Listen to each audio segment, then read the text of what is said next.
Hello from the Bureau. It is Friday the 22nd of November and southeastern Australia is gripped by a heat wave at the moment, the first for the warm season so far. So let's get straight in and look at the temperatures that are causing the heat wave. Widespread 35 degrees plus across South Australia and Victoria, 34 degrees in Melbourne. Central New South Wales copping some of the heat, but it is cooler, or at least a bit more mild along the coast, 26 in Sydney and mild in Tasmania, mid-20s there. A key part of the story with the heat wave is a warm night tonight. Friday night into Saturday morning, warm temperatures as we kick off the weekend. These are the minimum overnight temperatures tonight. 23 degrees in Melbourne, some pretty stifling, uncomfortable sleeping conditions there. And spare a thought for anyone in central SA where we could see 27 or 28 degrees as the overnight minimum temperature there.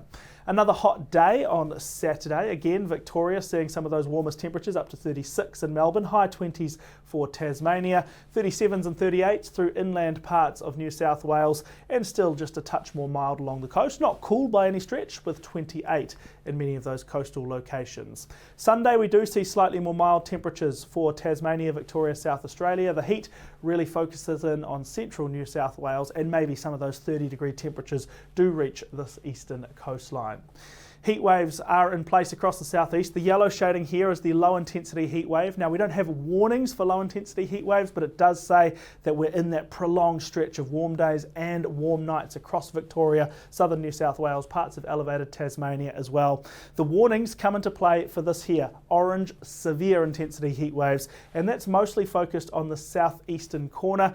For Victoria, that's the East Gippsland region, and for New South Wales, that is the South Coast and Snowy Mountain regions, and we've got severe heatwave warnings in place for those three districts.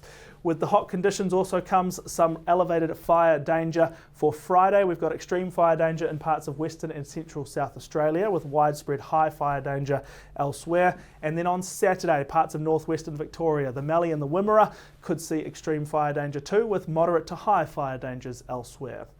It would be good to see what's coming after the heat, because we've got this few days of warm weather, then we get the cooling, but as the cooling arrives, it comes in with a reasonably significant band of rain, and we're expecting to see that build in Western SA on Saturday, spread across South Australia during the day on Saturday, with this rain crossing Adelaide sometime during the afternoon and evening. Then the rain arrives in Western Victoria. Then Sunday we'll see the wet weather spread across Victoria.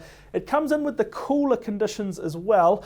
We're not expecting a really nasty frigid change to cold weather, but it certainly takes us from way above average back to around about average as the wind changes direction and the rain arrives. It could be a fairly wet weekend actually, all said and told, particularly across parts of SA. 30 to 50 millimetres possible in some areas which are typically quite dry, so a wet day Saturday there. Then Sunday, some of the rain affects parts of Victoria, with potentially more on the way early next week. So you're really getting a taste of the heat, then a taste of the wet across southeastern Australia in the next few days. So a pretty dynamic forecast. Do stay up to date with the latest forecasts and warnings on the Bureau website and app. Thanks for watching and have a great weekend.